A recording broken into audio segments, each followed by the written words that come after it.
get involved in a charitable organization, whether they simply want to have a chat with their friends and neighbors about how they feel things in their neighborhood or in their city or in their country are going.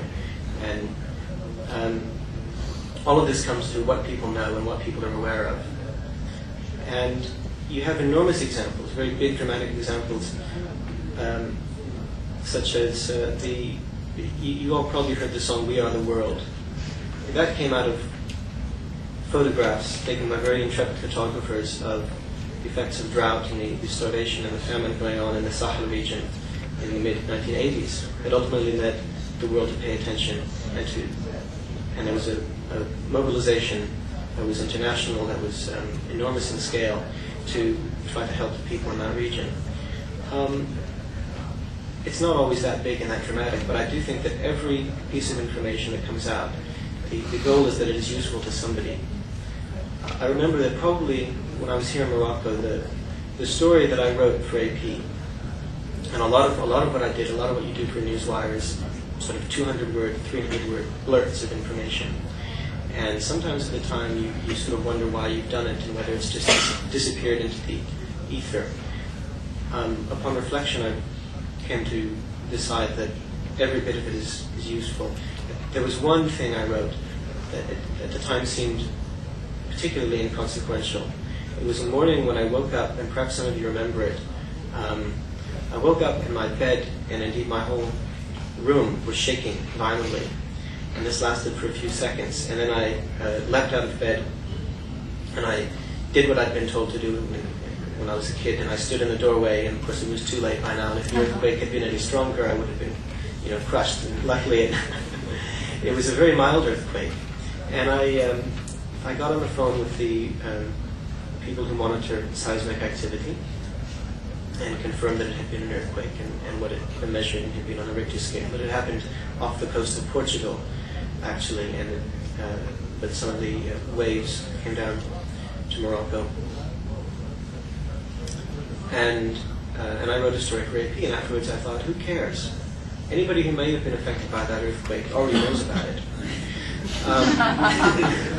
But I realized afterwards, even these tiny bits of information useful. Somebody somewhere is keeping track of when earthquakes happen, so that they can help us understand more broadly and generally what's happening with the Earth's surface and what we can expect.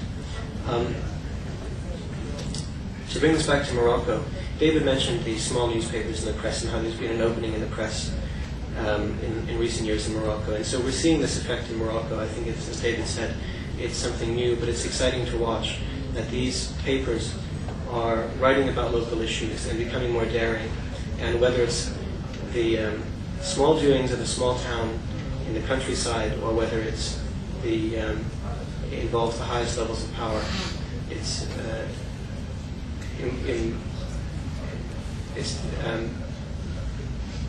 very gratifying to see that the press in Morocco is engaging and indeed helping create a blossoming civil society in this way by informing people of what's happening and getting them to think and to talk about it.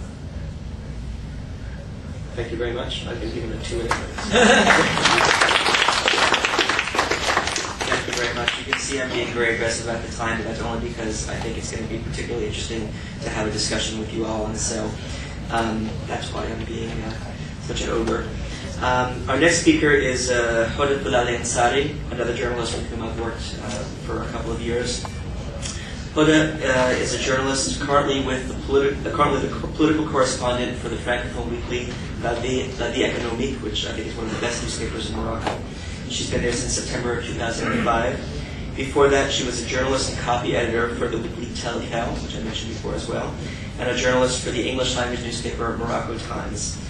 She completed internships for a variety of newspapers, Le Matin du Sahara in Maghreb, Morocco Times, Tel Kel, La Vie Économique, and she also worked on the Middle East desk at the international NGO Médecins du Monde in Paris. So with that, over to you. Vous allez m'excuser, je vais faire ma présentation en français. Ça fait un moment que je n'ai pas pratiqué mon anglais, donc il est un peu ruiné. Donc voilà, on va commencer. Bon, en fait, voilà. la première chose que je vais faire, c'est que je vais tordre le cou à une idée qui est assez courante en ce qui concerne la situation des femmes journalistes. Du moins, dans ma situation, dans mon cas, dans mes relations avec mes contacts, avec mes collègues, je ne pense pas avoir fait l'objet d'un traitement particulier parce que je suis une femme, je dirais un traitement négatif. D'accord ?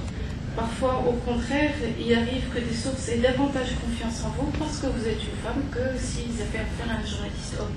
Mais bon, on va laisser ça entre parenthèses. Bon, mon expérience en ce qui concerne la presse marocaine est relativement récente. J'ai commencé vraiment sérieusement qu'en 2004. Donc, alors que, si on veut, les mutations au sein de la presse marocaine avaient commencé un peu avant.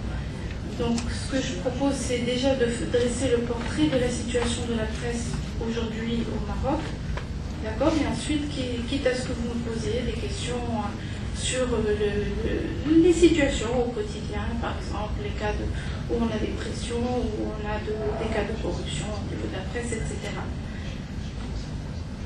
Bon, alors si je devais décrire un peu la situation de la presse au Maroc aujourd'hui, mon collègue à l'instant a fait référence, a fait allusion à une transformation au niveau de la presse marocaine.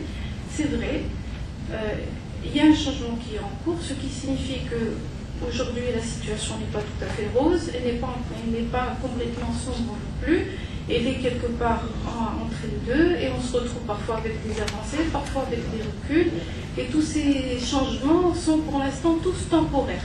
On n'a rien de définitif pour le moment.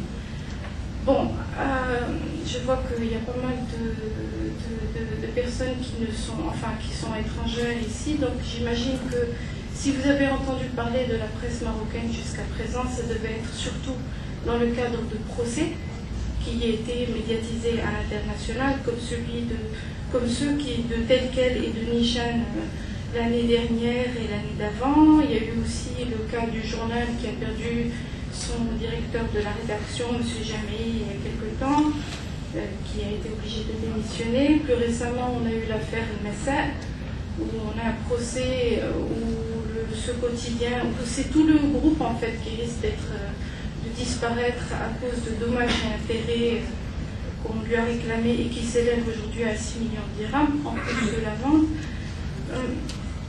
Bon, c'est vrai que ça fait depuis 2 ans qu'on assiste à une sorte à l'apparition de certaines amendes qui se situent aux alentours de 1 million de dirhams, qui sont assez inquiétantes dans la mesure où elles mettent en danger les journaux. Mais bon, d'un autre côté, il y a des points positifs aussi, et notamment le fait que les autorités viennent aujourd'hui avec un projet de code de la presse qui promet, c'est à peu près certain aujourd'hui, de supprimer 24 peines privatives de liberté, qui promet d'en supprimer une vingtaine, peut-être plus. C'est ce qu'on dit ces jours-ci, mais bon, on va attendre de voir que la loi sorte avant de se prononcer à ce sujet. Alors, bon, dans la pratique, si on va un peu au-delà des affaires qui sont médiatisées à l'international, les procès de journaux qui sont médiatisés, on se rend compte qu'il y a environ 30 à 50 cas où la presse se retrouve devant la justice par an, aujourd'hui au Maroc. Alors, bon, quant aux interdictions de journaux, ce qui est positif, c'est qu'elles relèvent plutôt de l'exceptionnel. Enfin, les cas les plus récents montent peut-être à 2000 avec l'interdiction du journal, qui est réapparu ensuite comme le journal Hebdo. Il y a eu l'interdiction de Demain et de sa version arabophone Demain en 2003. Et puis en 2006, on a eu la suspension, pas l'interdiction, du journal Nishan, c'est un hebdomadaire, dans l'affaire. Mais ça, c'était intervenu dans un contexte qui était assez particulier. Je ne sais pas si vous avez suivi l'affaire des blagues de Nishan. En fait, il avait sorti un article sur les blagues au Maroc qui touchait notamment à des sujets assez sensibles, religieux, etc. Et ça coïncidait un peu avec l'affaire des caricatures danoises. Donc la réaction des autorités marocaines a été davantage une réaction de prévention. Bon, ce qu'on dit en off du côté des autorités marocaines, c'est qu'on a voulu prévenir une sorte de soulèvement de la rue arabe à la suite de la publication de cet article. Voilà, c'est pour ça qu'il y a eu suspension. Voilà. Bon. Alors j'aurais bien voulu avoir des chiffres pour faire une comparaison